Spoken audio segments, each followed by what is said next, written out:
I'm Juliet Wood, and I've had a lifetime of painting portraits and people.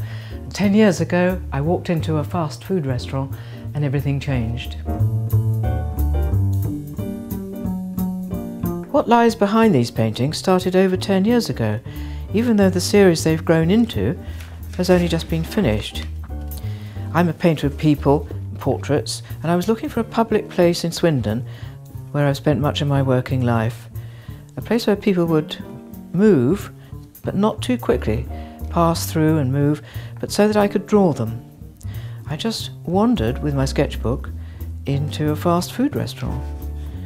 But once there, I didn't want to move for a very long time.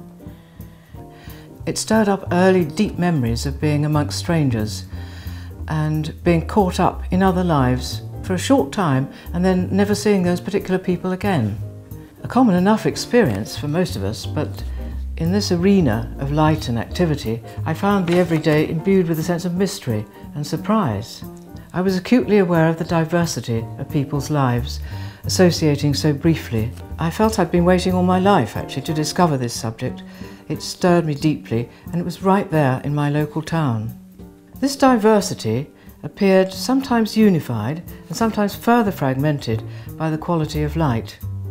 It was also unified by the unfailing coincidences of colour, suggesting possibilities of composition. Because of my portrait painting all over the country, there were long gaps between my drawing visits.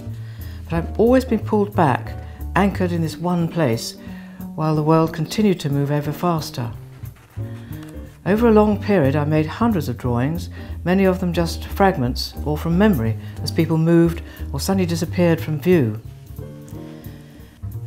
I've come to recognise regular customers and to observe the ebb and flow of social and visual patterns as different sorts of people come in throughout the day or on different days of the week.